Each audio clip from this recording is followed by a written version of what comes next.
पथिक हैं हम, वेद पथ के पथिक हैं हम। व्याधियां तन की मिटी और त्राण सीमाएं कटी, मन की निराशाएं मिटी, सम मार्ग अपना जो चुके। सारी व्याधियां तो समाप्त हो जाती, इससे परे है एक और बड़ी समस्या, मन के विकार, इंद्रियों के आकर्षण। पग पग पर आते हैं, पढ़ो। जितने विकारी पाश हैं, भय मरण व्याधि त्रास है। जितने विकारी पाश हैं, कुछ तो भजन में कुछ ज्यादा ही लीन हो गए, प्राणायाम करना भूल गए। प्राणायाम मत भूल, पुरुषार्थ नहीं छोड़ना है। जितने विकारी पाश हैं, भय मरण व्याधि त्रास है। जितने विकारी भय मरण व्याधि त्रास है, सब मानसिक उपहास है, सब मानसिक उपहास है। हम सजग हैं, बस सो रखे हैं।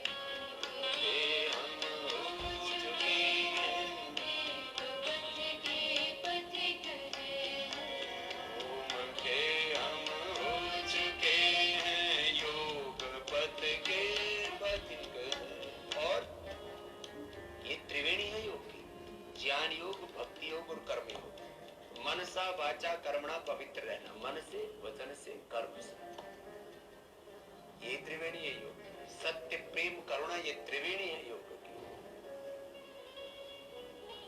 परमात्मा, आत्मा और प्रकृति की यथार्थता को जान करके, इनकी निर्दोषता को जान करके स्वयं को निर्दोष बनाना, ये योग की त्रिवेणी है। इस त्रिवेणी में जो स्नान कर लेते हैं, वो जीते जी स्वर्ग का आरोहण पा लेते हैं और परम विश्रांति में जीते हैं। पावन त्रिवेणी धाम है, स्वर्गीय धन ध्रुव धाम है। पावन त्रिवेणी धाम है, स्वर्गीय धन ध्रुव धाम है। अध्यात्म में विश्राम है, अध्यात्म में विश्राम है। हम पाप त्रय को धो चुके हैं, ओम के हम हो चुके हैं, देव पथ के पथिक हैं हम।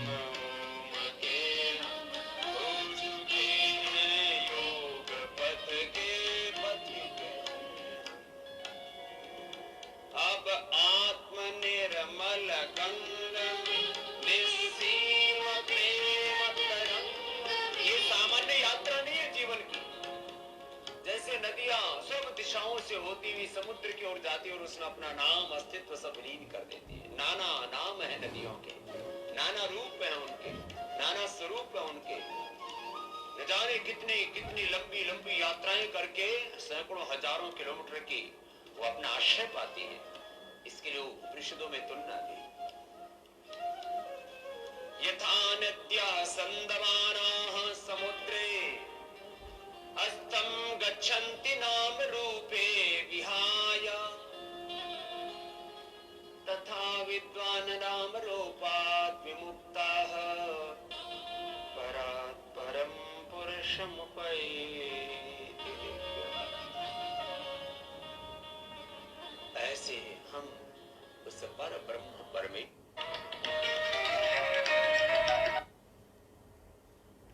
आइए आज की कक्षा को आरंभ करते हैं। परम पिता परमात्मा को नमन करते हुए ओम श्री परमात्मने नमः, ओम श्री गुरुभ्यो नमः, सर्वेभ्यो नमः। दोस्तों, मित्रों, योग साधकों, आपका बहुत बहुत अभिनंदन आज की इस कक्षा में। आइए पहले जो योग सूत्र हैं एक बार उनका उच्चारण कर लेते हैं। अथ योगानुशासनम योगश्चित्तवृत्ति निरोधा तदा द्रष्टुः स्वरूपे अवस्थानम वृत्तिसारूप्यमित्रत्र वृत्तिसारूप्यम इतरत्र वृत्तया पंचतया क्लिष्टाः परमान् विपर्ये विकल्पनिद्राः स्मृतयः परमान् विपर्यय विकल्पः निद्राः स्मृतयः प्रत्यक्ष अनुमान आगम परमानानि प्रत्यक्ष अनुमान आगम प्रत्यक्ष अनुमान आगमा प्रमाणानि विपर्ययो मिथ्याज्ञानम् अतद्रूप प्रतिष्ठम विपर्ययो मिथ्याज्ञानम् अतद्रूप प्रतिष्ठम विपर्ययो मिथ्याज्ञानम् अतद्रूप प्रतिष्ठम। पुनः ओम अथ पातंजल योग दर्शनम तत्र प्रथमः समाधिपादः अथ योगानुशासनम योगश्चित्तवृत्ति निरोधा तदा द्रष्टुः स्वरूपे अवस्थानम वृत्तिसारूप्यम इतरत्र वृत्तया पंचतया क्लिष्टा परमान् विपर्ये विकल्पः निद्राः स्मृतयः परमान्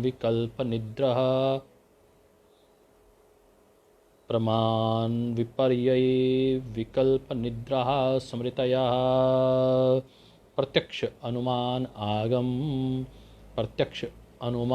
आगमा प्रमाणानि प्रत्यक्ष अनुमान प्रमाणानि आगमः विपर्ययो मिथ्याज्ञानम् अतद्रूप प्रतिष्ठम विपर्ययो मिथ्याज्ञानम् अतद्रूप प्रतिष्ठम विपर्ययो मिथ्याज्ञानम् अतद्रूप प्रतिष्ठम। आज की कक्षा जिसने अच्छे से समझ ली उसके जीवन के कई भ्रम मिट जाएंगे। बहुत ही महत्वपूर्ण आज का विषय है। इतने गहरे से आज हम इसको समझेंगे, आपको आनंद आएगा। हमने कहा था कि 5 प्रकार की वृत्तियां हैं। ऐसा नहीं कि 5 ही प्रकार के थॉट्स आते हैं, बहुत प्रकार के थॉट्स आते हैं। हमने कहा कि मन में जो संशय भ्रम पैदा होता है, उद्विग्नता आती है, डिप्रेशन आता है, स्ट्रेस आता है, ये सब मन की वृत्तियां ही हैं।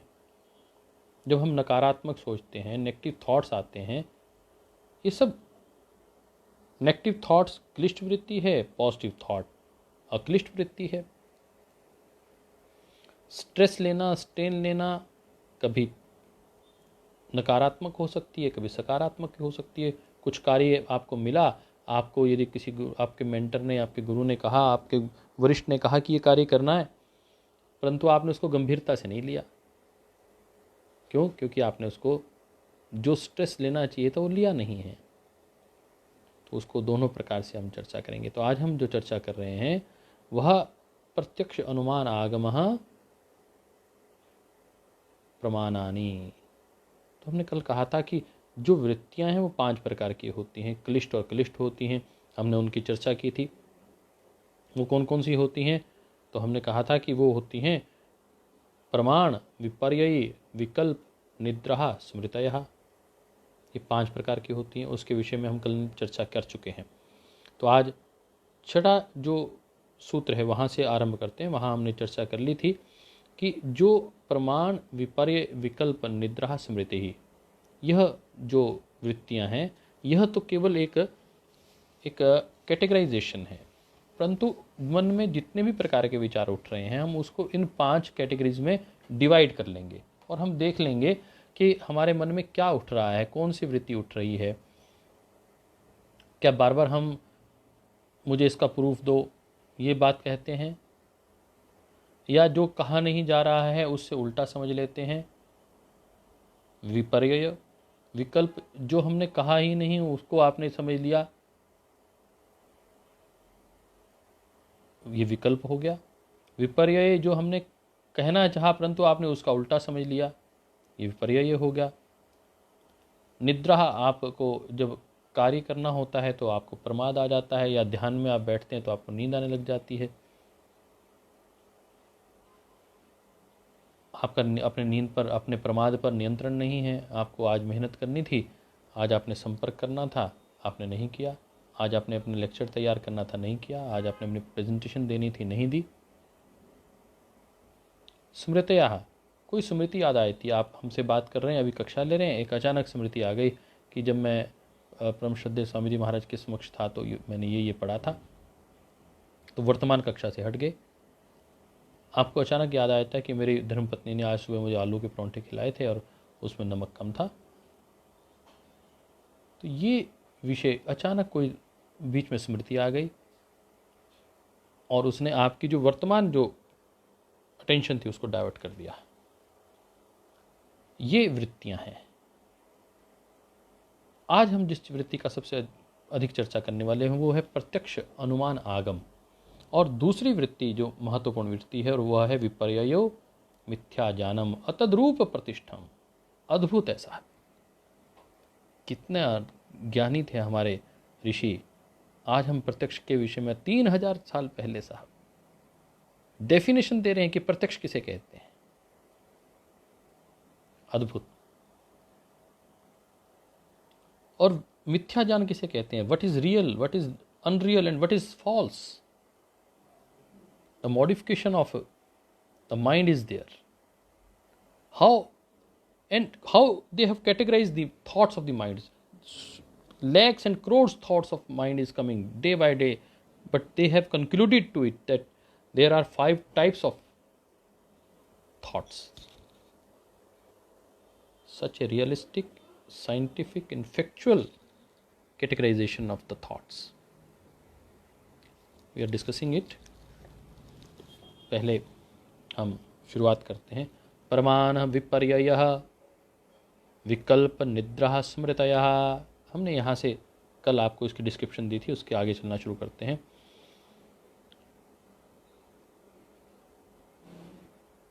एक बात ध्यान रखनी है, वृत्तियों को उठाने में मन कारण नहीं होता, आत्मा कारण होती है। आत्मा जब तक मन के साथ नहीं जुड़ेगी तब तक वृत्ति उठ नहीं सकती है।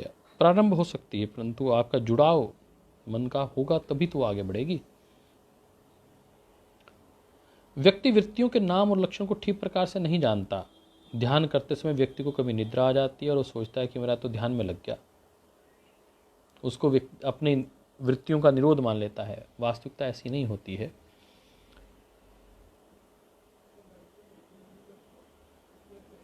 हमें वृत्तियों के विषय में क्यों जानना चाहिए? ताकि हमें पता चले कि कौन सी वृत्ति इस वक्त हावी हो रही है, हम उसको धीरे धीरे हटाने का प्रयास करेंगे। आप देखेंगे कैसे आप वृत्तियों पर नियंत्रण कैसे होता है। जब आप आंखों से काम ले रहे हैं तो आप अपनी अनुमान वृत्ति और आगम वृत्ति को छोड़ देते हैं, और जब आंखों से कोई चीज़ दिख रही है तो आप फिर अपने स्मेल का प्रयोग नहीं करते हैं। आम आपको दिखाई दिया तो आपके मन में उस आम का पूरा चित्र खिंच गया है, कैसी सुगंध होती है, माइंड ने वैसे पहले से सोच लिया। आपको आपके स्मेल पार्ट को देखने की आवश्यकता नहीं, और हाथ को टच करने की आवश्यकता नहीं रही।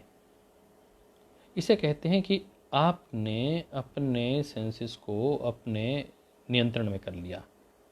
तो अब हम बात करते हैं प्रत्यक्ष क्या है। प्रत्यक्ष अनुमान आगमः प्रमाणानि है।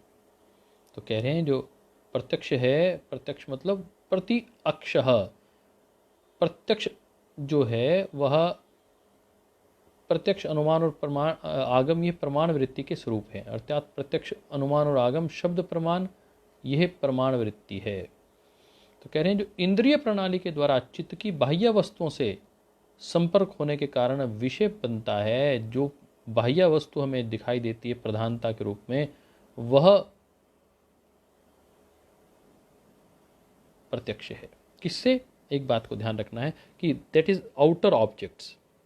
आउटर ऑब्जेक्ट के साथ क्या टच हो रहा है? आपकी आंखें संपर्क में आ रही हैं, अर्थात कोई ना कोई इंद्रिय, केवल मात्र आंखों का नाम लिया गया। एक आंख प्रत्यक्ष का मतलब है कि मोटे तौर पर आंख देखने का काम करती है, परंतु कभी आप हाथ से छूकर भी देख लेते हैं।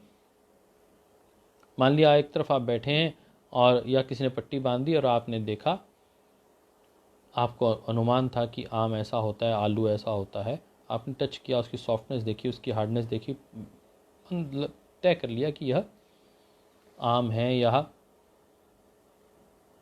आलू है, तो ये अनुमान है। परंतु एक बात ध्यान रखना है, इसे बॉटम लाइन नोट कर लीजिएगा।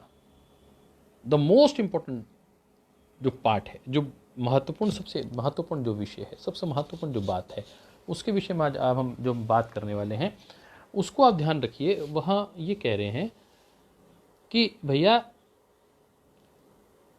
चाहे वो प्रत्यक्ष है, चाहे अनुमान है, चाहे वह आगम प्रमाण है, इन तीनों में ही जो दृष्टा है उसको कभी ना कभी उस वस्तु को प्रत्यक्ष करना ही पड़ेगा।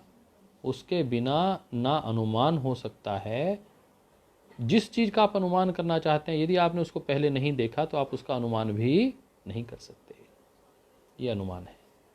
आगम, जो व्यक्ति आपको बता रहा है, बहुत प्रामाणिक व्यक्ति है कि मैंने इंग्लैंड में ये देखा,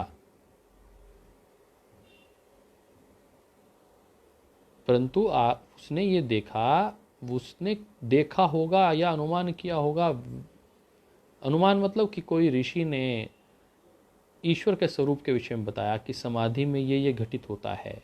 जैसे हठ योग में हमने देखा कि विभिन्न प्रकार की प्रक्रियाएं आई। कहीं कि गंधक के माध्यम से आप पारद को जैसे स्थिर करते हो, वैसे ही आप जो चंचल मन है उसको आप स्थिर कर लेते हो ध्यान के माध्यम से, निरोध के माध्यम से।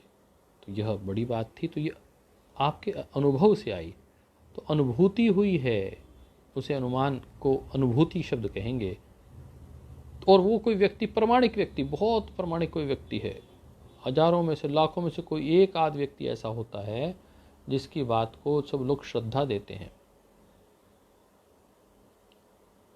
वो कुछ लिख के गए हैं या उन्होंने कुछ कहा है, जैसे हमारे ऋषि मुनि सन्यासी जिन्होंने लिखा है, उसको हम प्रामाणिक मानकर उसका जीवन में अनुसरण करते हैं। चाहे वो उपनिषद हैं, चाहे स्मृतियां हैं, चाहे दर्शन हैं, यह उनके अनुभूति का विषय है। तो एक बात को ध्यान रखेंगे कि तीनों में कहीं ना कहीं प्रत्यक्ष हुआ है।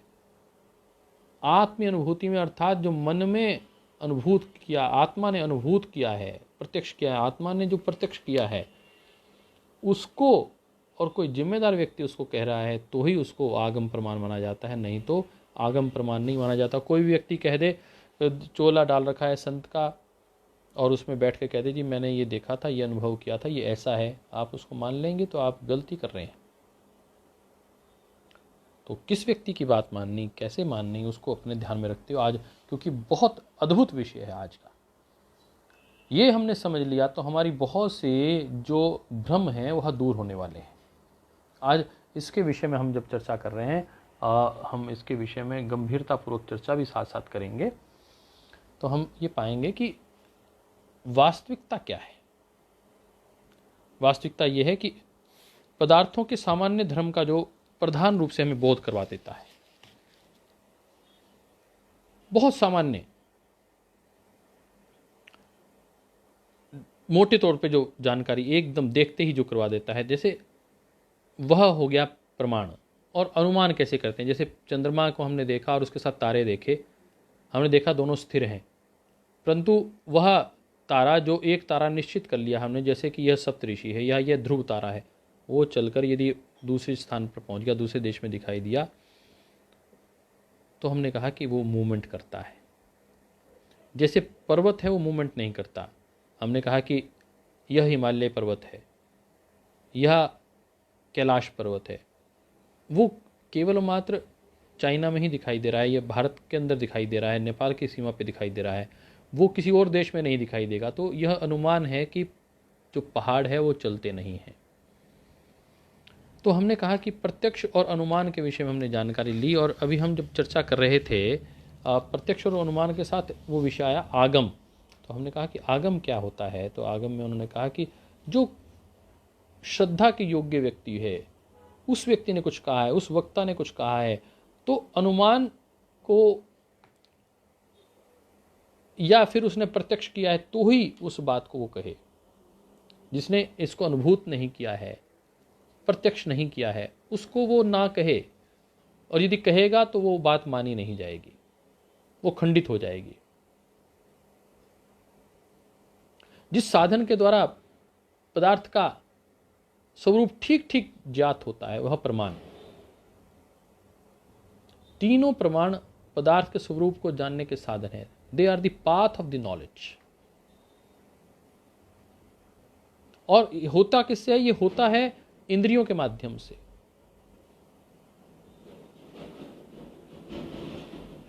यदि इंद्रियां आपकी ठीक कार्य कर रही हैं तो ही आपका ज्ञान ठीक होगा। साहब, एक व्यक्ति को पीलिया हो गया, अब उसको हर चीज पीली दिखाई देती है।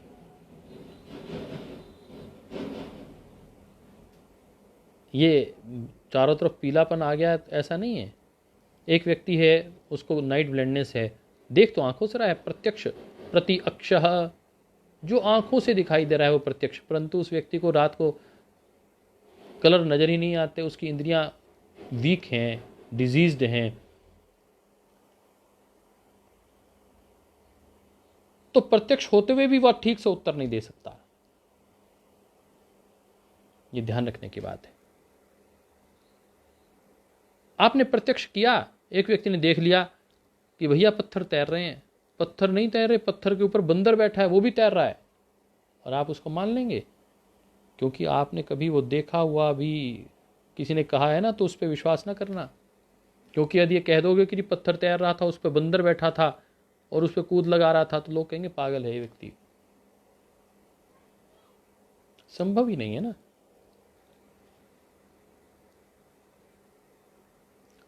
तो हमने इस बात का अनुमान प्रमाण के, और ध्यान काल में जो व्यक्ति किसी अनुभूति को प्राप्त करता है वो आगम प्रमाण होता है।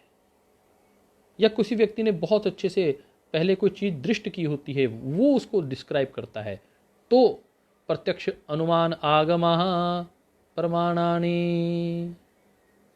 प्रत्यक्ष अनुमान आगम प्रमाणानि, ये जो 7वां सूत्र है इसको अपने को ध्यान में रखना है। और अब जब हम इसकी बात करेंगे तो इसमें कह रहे हैं तद जपस तदर्थ भावनम। जब कोई योगी ध्यान में बैठकर जाप करता है और आंखें बंद करके बैठता है, जो उसको अनुभूतियाँ होती हैं, जब वो उसको लिख देता है, जैसे कहते हैं वेद भी अनुभूति तत्व है, आगम प्रमाण है। ऋषियों के हृदय में वह अनुभूति हुई और उनको उन्होंने लिखा, और वो जो अनुभूति तत्व होता है वह परमात्मा द्वारा दृष्ट तत्व होता है। और हमने ही देखना है कि जो व्यक्ति लिख रहा है वो ऋषि तत्पर है कि नहीं। यदि वो ऋषि स्तर पर नहीं है और उसने कुछ लिख दिया, आपने उसको प्रमाण मान लिया, इस स्थिति ने भारत का बहुत नुकसान किया है साहब। बहुत से ग्रंथों में लोगों ने मिलावट कर दी। कहा जाता है महाभारत में भी बहुत से मिलावट कर दी गई सूत्रों की। ऐसे बहुत से पुराण आदि जो ग्रंथ बने, उनमें बहुत कम ऐसे ग्रंथ हैं जिनमें जो पुराण ऐसे हैं जो प्रमाणिक हैं। बाकियों में कई जगह कपोल कल्पित बातें लिख दी गई, जिनका कहीं कोई संदर्भ नहीं आता, कोई व्यक्ति की अनुभूति का विषय नहीं है। चलिए, आज हम जिस चर्चा को कर रहे हैं उसमें एक इतना महत्वपूर्ण तत्व आ जाएगा जिसकी मुझे बहुत अच्छी आनंद आया कि इसके बाद कितनी भ्रांतियां व्यक्ति की दूर हो सकती हैं, उसके विषय में भी हम चर्चा करते हैं। 7वां सूत्र हम कर रहे थे प्रत्यक्ष अनुमान आगमः प्रमाणानि। तो कह रहे हैं कि व्हाट इज प्रत्यक्ष? प्रत्यक्ष is direct perception, And what is Anuman? Anuman is inference. And Agama is a scriptural injunctions are collectively called the Pramana, the path of knowledge. तो इसमें ये जो शब्द कहा गया है प्रमा कारणम प्रमाणम, प्रमा कारणम प्रमाणम, प्रमाण उसे कहते हैं जो नॉलेज से होता है, इन्फॉर्मेशन नहीं, जो अनुभूत हो जाए, उसे आपने अनुभूति कर ली कि ये वास्तविकता है। ऐसे मेरे पूर्वजों ने मेरे को बताया, ऐसा मेरे को समझाया, बहुत जिम्मेदार व्यक्ति ने बताया कि ये आम है। अब किसी को बचपन में समझा दिया जाए कि आलू को आम कहना सिखा दिया जाए तो सारी ज़िंदगी आलू को आम कहता रहेगा। क्यों? क्योंकि उसके आस पड़ोस में समाज ने किसी कभी वो बताया ही नहीं कि ये आम है। उस परंपरा में ये बताया गया कि ये आम नहीं आलू है, बताते रहो। अब वो जब कहीं से आएगा, मान लिया एक ट्राइब में, जनजाति में रह गया, उस व्यक्ति को ये सिखाया गया, वो भारत में आया, उसने कहा कि जी ये, हमने कहा ये आम है, कहता ना ना ये आलू है। अब तो गलत बता रहे हैं, क्योंकि जो उसको संज्ञा दी गई है, भाषा में जो संज्ञा तत्व होता है, जैसा समझाया जाता है व्यक्ति वो उसको जान लेता है। ये संज्ञाएं हैं, ये इंडिकेशन है कि दिस इज दिस पार्टिकल, परंतु उसका जो उसमें मिठास होती है, उसमें हल्कापन होता है, वह मुलायम होता है, वह जूसी होता है, ये सब चीज़ें जुड़ेंगी तो उसको ध्यान में आएगा कि ये आम होता है। तो हम कह रहे थे कि इन दिस सूत्रा प्रमाण इज द डेफिनेशन ऑफ प्रमाणहम, प्रमाह कारणम प्रमाणम, प्रमा कारणम। तो इसमें ध्यान रखा, the path to knowledge is called प्रमाण।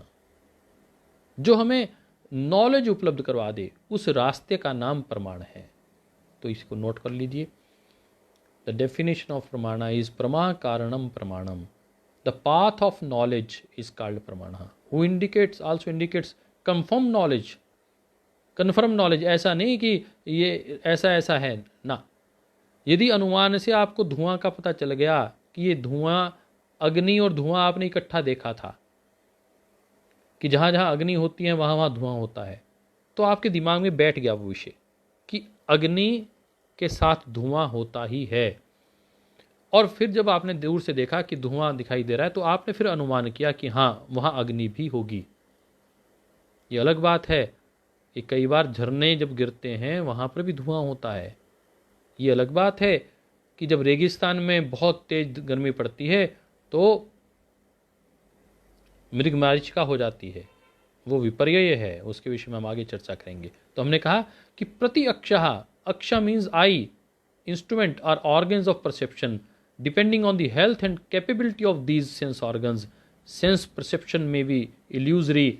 यदि आपके जिन करणों से, जिन ज्ञानेंद्रियों से आपने, आपकी जीवा में टेस्ट ही नहीं है साहब। कुछ लोग ऐसे होते हैं जिनके टेस्ट बड्स खत्म हो चुके होते हैं, जिन्हें पता ही नहीं चलता, कड़वा कड़वा ही नहीं लगता। आप उनके पाँव में गुदगुदी करो, उनको गुदगुदी नहीं होगी। आप कहते रहो कि ये आम मीठा है, वो टेस्ट करेगा, अरे ना आम तो मीठा ही नहीं।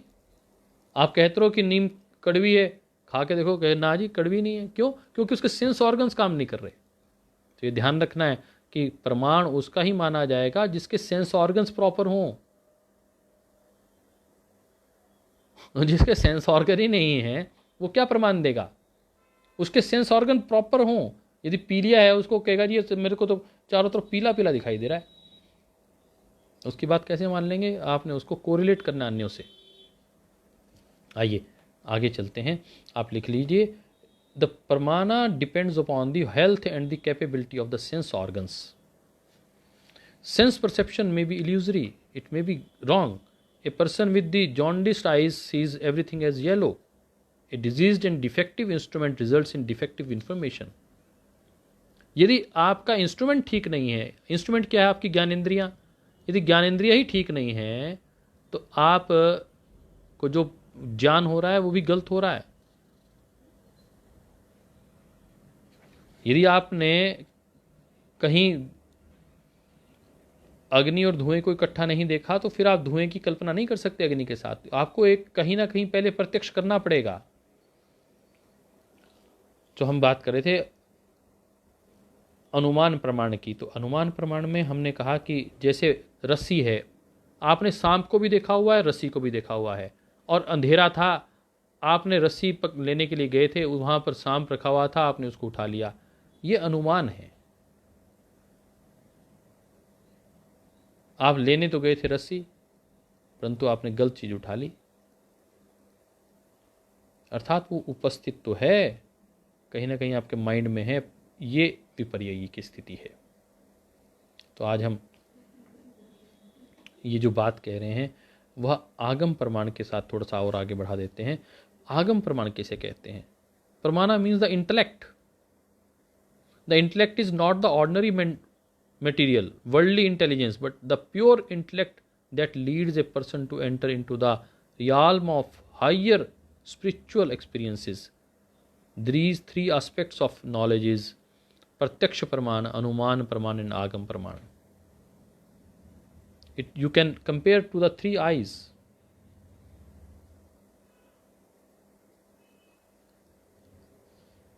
तो तीसरी जो आई है, जो आंखों को नेत्र दिखाया जाता है यहाँ आज्ञा चक्र पर, यह तीसरी जो आई है यही आगम प्रमाण है, अनुभूति के साथ जो दिखाई देता है।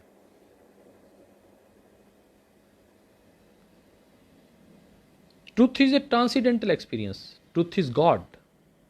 सच a state of direct experience is possible through deep meditation and going beyond the vrittis thought waves. When you cross the thought waves, when there is a truth, the God is there.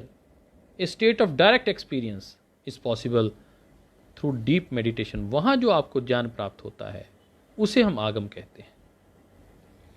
इसलिए कहा गया, O seeker, instead of wasting valuable time opening the pages of vast scriptures, इसलिए विभिन्न ग्रंथों को खोलने के बजाय which are so intricate and to assimilate, instead of roaming here and there, please sit in silence,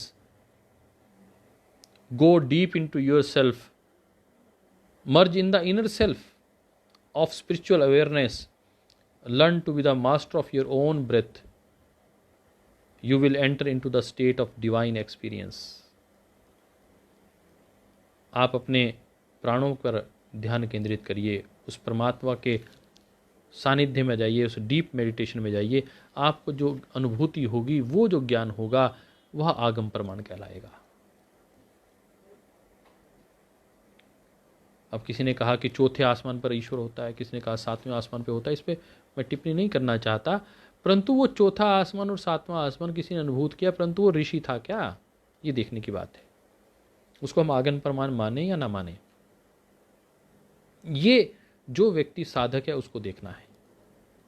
अब बात करते हैं अगले सूत्र के विषय में। अब बोलते हैं, विपर्ययो मिथ्या ज्ञानम अतद्रूप प्रतिष्ठम।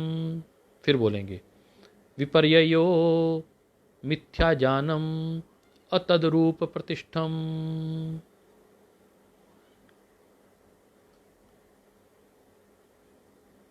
इसलिए बापू पाडलकर जी कह रहे हैं, तो क्या जो सामने प्रत्यक्ष ज्ञान होता है वह भी कई बार गलत हो सकता है, निश्चित रूप से गलत हो सकता है, यदि आपकी देखने की शक्ति ठीक नहीं है।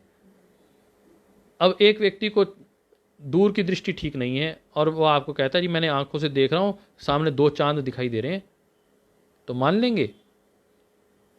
आप बाकी चार लोगों से पूछेंगे, वो कहेंगे नहीं जी एक ही चांद दिखाई दे रहा है, परंतु उसकी दृष्टि का दोष है साहब, उसको दूर से दो ही चांद दिखाई दे रहे हैं।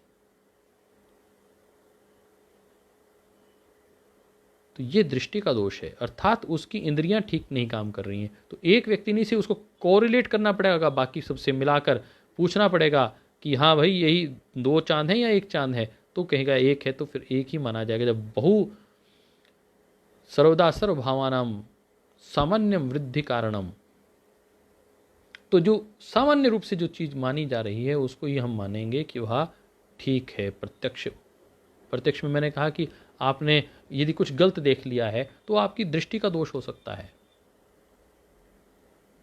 हमने कहा कि पत्थर तैर रहे हैं और उस पर बंदर नाच रहा है, आपने देख लिया तो आपको बताने की आवश्यकता नहीं, क्योंकि ये हो ही नहीं सकता। आपने आंखों से देखा दो चांद दिखाई दे रहे हैं, हो नहीं सकते ना। आपने प्रत्यक्ष तो कर लिया, देखा तो आंखों से ही, और अंदर से आत्मा ने कहा, देखा कि हाँ 2 चांद दिखाई दे रहे, परंतु वो तो आंखों के लेंस का दोष है। आइए आगे चलते हैं।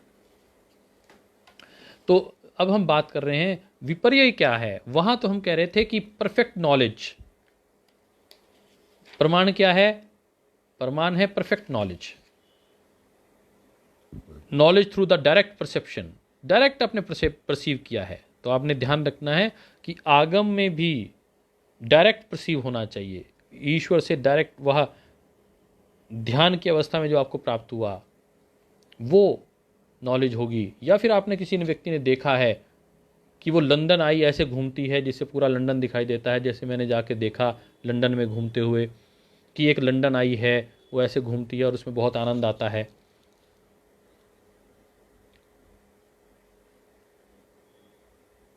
तो कोई व्यक्ति बहुत प्रामाणिक रूप से कोई बात कहे और उसका आप यदि क्रॉस चेक करें तो उसमें ठीक पाएं, और उस ऐसा 10-12 बार हो जाए तो उस व्यक्ति पर आपकी एक प्रतिष्ठा बन जाती है कि व्यक्ति जो भी बात कह रहा है सत्य कह रहा है, तब उसको आप मानेंगे।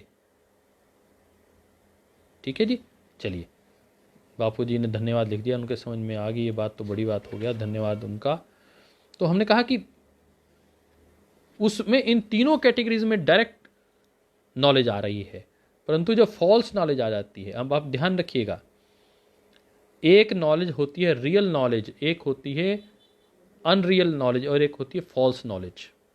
आज हम जिसकी बात कर रहे हैं वो फॉल्स नॉलेज है, परंतु हम कल जिसकी बात करेंगे, जब विकल्प की बात करेंगे, तब वो अनरियल नॉलेज की बात करेंगे। इसलिए जब कुछ चीज़ें हिंदी और इंग्लिश में जब कही जाती हैं तो क्लियरिटी ज़्यादा हो जाती है। विपर्ययो मिथ्या ज्ञानम अतद्रूप प्रतिष्ठम।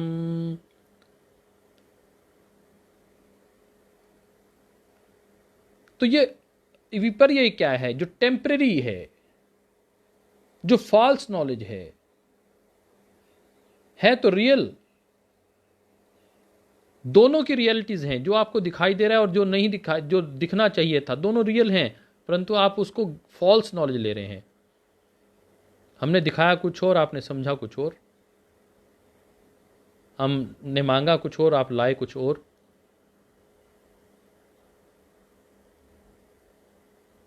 False knowledge. आइए, फॉल्स नॉलेज में एक आप बात रख लीजिए कि विपर्य में एक सबसे अच्छा उदाहरण है कि अंधेरा था, आपसे रस्सी मंगवाई थी और आप रस्सी के बजाय सांप उठा लाए, क्योंकि रस्सी सीधी होती है, सांप भी सीधा था, आपने उसको पकड़ा और ले आए। वो भी मुलायम होती है, वो भी मुलायम होती है। तो यह रोशनी ठीक होती तो आप ये गलती नहीं करते, तो ये फॉल्स नॉलेज नहीं हो सकती थी। तो हम कह रहे हैं कि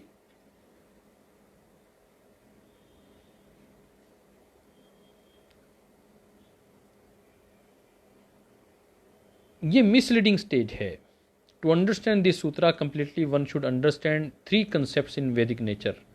one is satya, second is asatya, and third is mithya. इसमें शब्द आया है मिथ्या। तो विपर्य का यहाँ पर विपर्य वृत्ति के विषय में यहाँ डेफिनेशन दी गई है। विपर्ययः मिथ्या जानम, मिथ्या मतलब फॉल्स नॉलेज है, और उसके बाद उसका लक्षण बताया है।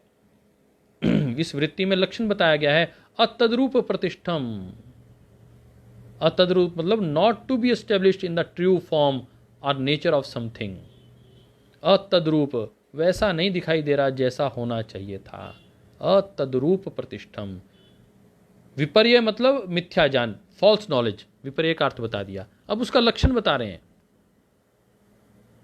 लक्षण क्या बताया कि भैया आपने रस्सी तो उठा ली, परंतु उसका लक्षण तो देखा नहीं। Not to be established in the true form, उसको आप ट्रू फॉर्म में एस्टेब्लिश नहीं कर सकते कि जी गलती से उठा ली, अंधेरा था, उठा तो ली, परंतु वो तो देख लेते कि वो रस्सी तो हार्ड होती है और वो जब सांप उठाया आपने वो तो बिल्कुल मुलायम था। और जैसे मैंने कहा मृग मरीचिका, जो राजस्थान वाले हैं वो जानते हैं, बहन विजय लक्ष्मी जी कह रही हैं, मृग मरीचिका क्या है कि रेगिस्तान में जब बहुत तेज धूप होती है तो आपको भ्रम होना लग जाता है कि वहाँ पानी है। आदमी कहते हैं कि रेगिस्तान में जिसको पानी का नहीं पता होता वो मर जाता है पानी को ढूंढते ढूंढते, परंतु पानी नहीं मिलता, क्योंकि कई बार उसको ये लगता है कि यहाँ पानी है, कभी लगता है यहाँ पानी है, कभी लगता है वहाँ पानी है। और महाभारत अभी आपने देखी, महाभारत में जब हम द्रौपदी और दुर्योधन के विषय में समझते हैं, महाभारत की एक लड़ाई के विषय में समझते हैं, उसमें एक जो कारण बना वो विपर्य ही तो था। दुर्योधन आया महल देखने के लिए, जब दो भागों में बांट दिया गया हस्तिनापुर को, हस्तिनापुर इंद्रप्रस्थ कर दिया गया, तो महल देखने के लिए आया युधिष्ठिर का। तो कहते हैं जहां वो पांव रखने लगा कि अरे पानी होगा यहाँ पर, तो पांव रखने लगा, घबरा के छलांग लगाई तो वहां पानी था ही नहीं। और जहां लगता था कि समतल है, बिल्कुल स्पष्ट साफ दिखाई दे रहा है, पत्थर लगा हुआ है, और वहां पानी था, वहां गिर गया। और द्रौपदी ने कह दिया कि अंधे का अंधा। बस इसी बात ने महाभारत करवा दी। तो इसलिए हम इस आज का जो विषय है बहुत महत्वपूर्ण है। विपर्य क्या है? जो हम रियल नॉलेज नहीं है परंतु उस जैसी नॉलेज है, अप्रॉक्सीमेटली लाइक दैट, परंतु है फॉल्स। जैसे पूतना हाँ है तो माँ के रूप में, महिला के रूप में आई है, परंतु है क्या थी? वो राक्षसी थी, रियल नहीं थी। माँ के रूप में नहीं तो माता को माता नहीं हो सकती। कहती कृष्ण को मैंने दूध पिलाना है, परंतु कृष्ण जी जानते थे कि यह माया के रूप में असल में मेरा संहार करने के लिए आई है। उसमें फंसे नहीं, वो मृग मारीचिका में फंसे नहीं, ये भी मृग मारीचिका है। आइए, और दूसरा उन्होंने एक भाई भगवती पटेल जी कह रहे हैं कि बंध्यत्व का पुत्र, जो आजकल तो जो महिला कहते हैं कि जो फर्टाइल नहीं हो सकती, जिसका पुत्र नहीं हो सकता, उसका कोई कहते कि पुत्र हो गया, वो विपर्य ये है। परंतु आज पॉसिबल है, आज आईवीएफ आ गया है। अब आईवीएफ के माध्यम से बहुत से इनफर्टिलिटी के केस दूर हो जाते हैं, तो इसलिए मैंने ये नहीं लिया था विषय। तो हम कह रहे हैं कि अनरियल, रियल और फॉल्स, इसके विषय में हमने चर्चा की, तो आपको लिख लेते हैं ध्यान से 3-4 लाइनें। जो फॉल्स नॉलेज है दैट इज कॉल्ड मिथ्या ज्ञानम and inference. The cause of such false knowledge is a lack of right understanding and experience. जिसको एक्सपीरियंस नहीं है, सांप का और रस्सी का केवल सुना सुना था, उसको राइट अंडरस्टैंडिंग नहीं थी, एक्सपीरियंस नहीं था, वही गलती करेगा सांप को उठाकर रस्सी के रूप में लाने की। दूसरा व्यक्ति ये गलती नहीं करेगा। तो विपर्य का ये बहुत सरल उदाहरण है, सांप को रस्सी समझना और रस्सी को सांप समझ लेना। कई बार रस्सी को भी सांप समझ लेते हैं ना, अंधेरे में रस्सी पड़ी है और देख के डर जाता है कोई व्यक्ति, अरे अरे कहीं सांप आ गया हो। क्यों? क्योंकि उसको उस वक्त सही जानकारी नहीं है कि वो मूवमेंट कर रहा है या नहीं कर रहा। उसको 2 मिनट देखे, यदि वो मूवमेंट नहीं कर रहा तो वो रस्सी है। तो उसमें कहा एक बड़ा महत्वपूर्ण पॉइंट आया इसमें, in the dark night one may mistake a rope for a snake or a post for a ghost. कोई व्यक्ति, कोई आकृति खड़ी है, किसी कारण से आकृति बन रही है, उसको देख के कोई व्यक्ति ये मान ले कि यह तो भूत खड़ा है, परंतु जब लाइट आती है तो पता चल जाता है कि भैया ये स्नेक नहीं है, तो रस्सी पड़ी हुई थी, और यहाँ तो वैसी आकृति बनी हुई थी, ये तो कोई भूत वगैरह नहीं है। Similarly with the dawning of the inner light through meditation and right action, one will continuously realize that I am the soul, Satchit ananda, eternal and deathless, beautiful and blissful. कितने सुंदर शब्द इस्तेमाल किए हैं।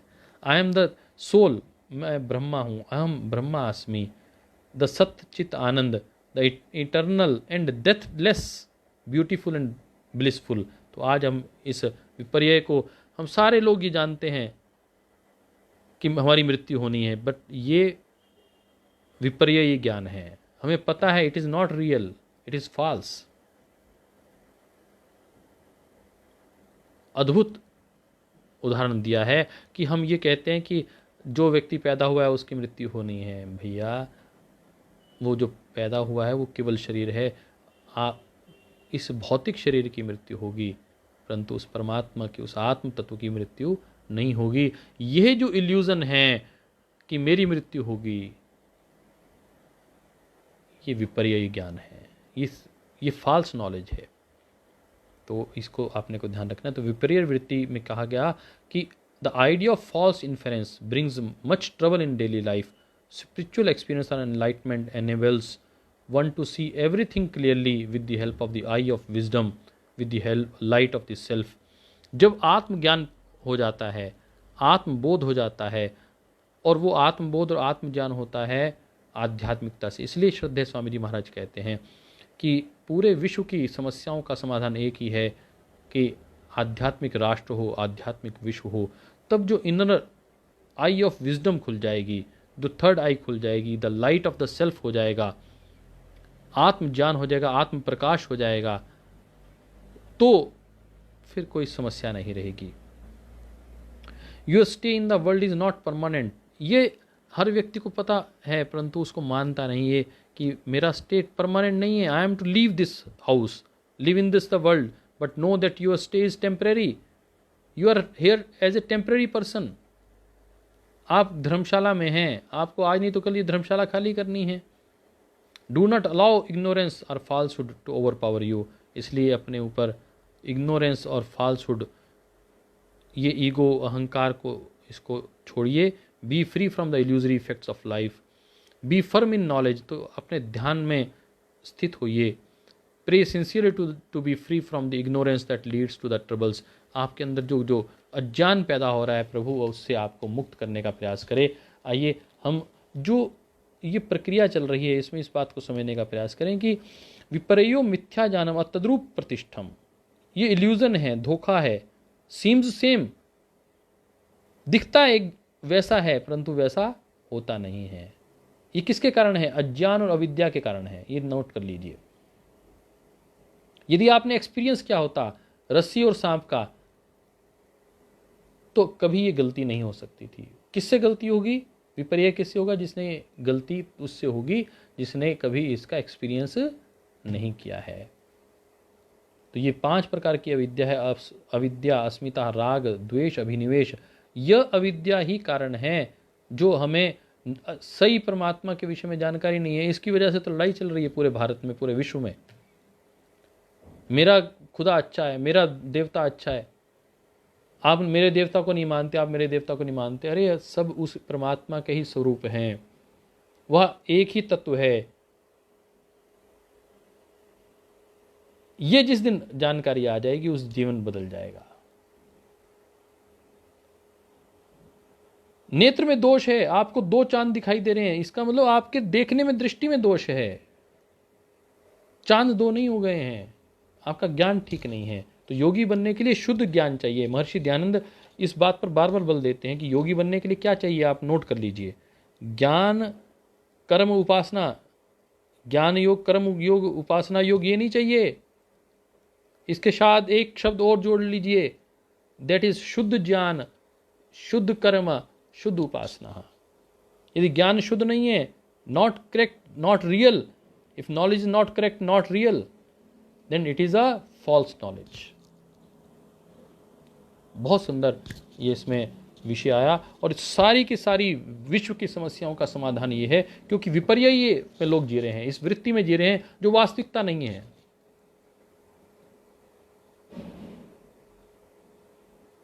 जो व्यक्ति इन 3 प्रकार के स्वरूप को अच्छे प्रकार से समझ लेता है कि एक ईश्वर है, दूसरा जीव है, तीसरी प्रकृति है। ईश्वर एवं जीव के परस्पर जो संबंध है, माता और पुत्र का, पिता और पुत्र का, आचार्य और शिष्य का, उपास्य और उपासक का, राजा और प्रजा का, व्याप्य और व्यापक का, ये जो अनेक संबंध हैं, इन व्यक्ति इन संबंधों को यथावत जान ले और ईश्वर के साथ उचित व्यवहार करने लग जाए कि ईश्वर मेरा पिता है, मेरी माता है, मेरा असली सखा वही है, बाकी सब टेम्परेरी रिलेशंस हैं। The real relation is with the God, जो सभी जन्मों में मेरे साथ रहने वाला है। इस जन्म में जो आपके साथ आपके पुत्र हैं, पत्नी हैं, वो अगले में होंगे या नहीं होंगे, कोई गारंटी नहीं है, परंतु ईश्वर तत्व आपके साथ सदैव रहने वाला है। तो इसलिए कहा तमैव माता च पिता त्वमेव। अब ये किसी ऋषि ने लिखा।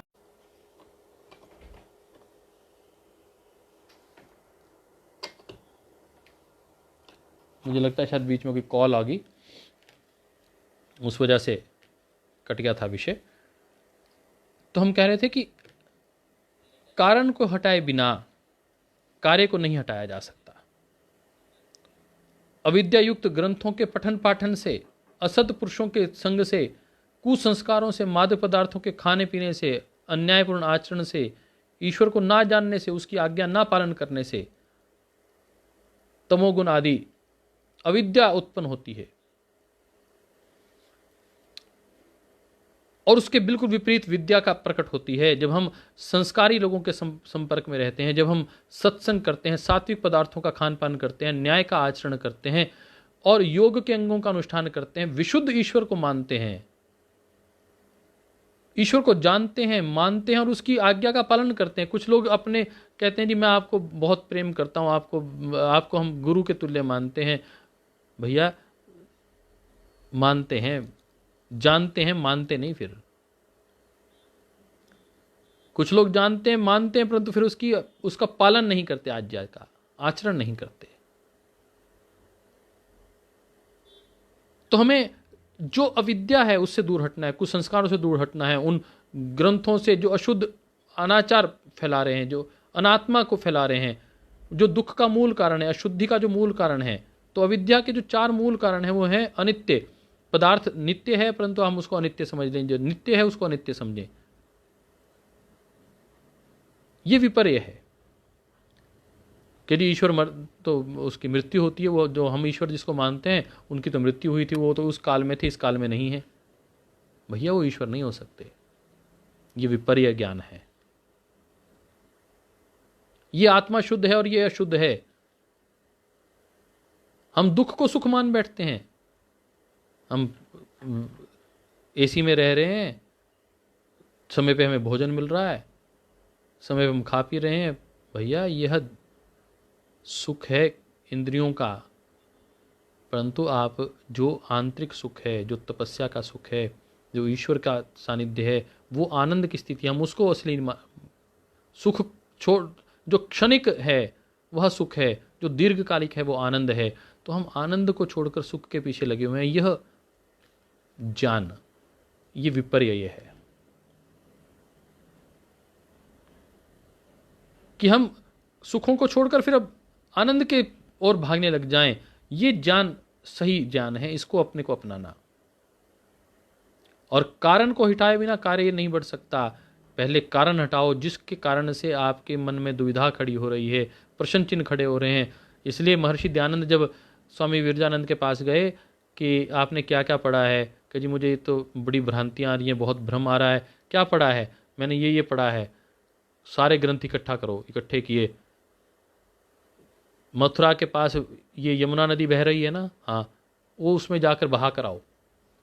ऋषि दयानंद कहते हैं कि अरे मैंने इतने ग्रंथों को पढ़ा, इतने सन्यासियों ने मुझे बताया और आप मुझे कह रहे हो उसमें बहा कर आओ।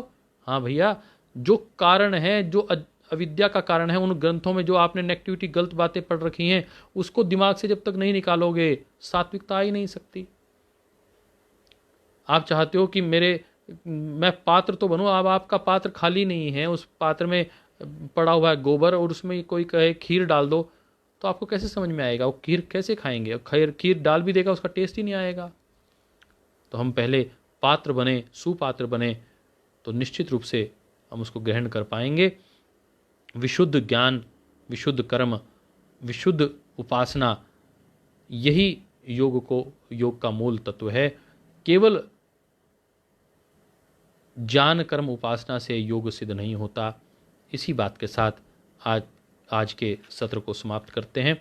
आप सब लोगों को यह कैसे लगा सत्र, इसको आप फेसबुक और ट्विटर पर डालने का प्रयास करेंगे ताकि और लोग इसमें जुड़ पाएँ। आप लोगों ने पुरुषार्थ किया, कुछ लोगों ने प्रयास किया, कुछ लोगों ने प्रयास नहीं किया। मैंने कहा था कि हम जब किसी तक सही ज्ञान पहुंचाते हैं वो भी पुण्य का कारण बनता है। यदि आपको लगे कि यह ज्ञान आगे बढ़ाने से पुण्य की प्राप्ति हो सकती है, आगे बढ़ सकता है, ये विषय और आगे बढ़े, तो आप लोगों को और जोड़ने की कोशिश करिएगा। तो आइए अब हम परम श्रद्धेय परम परम पिता परमात्मा को नमन करते हुए, परम श्रद्धेय गुरु को नमन करते हुए, आप सबको नमन करते हुए विदा लेते हैं। ओम श्री परमात्मने नमः। ओम श्री गुरुभ्यो नमः। ओम सर्वेभ्यो नमः। सर्वेषामपि सुखिनो भवन्तु। ओम शांति शांति शांति।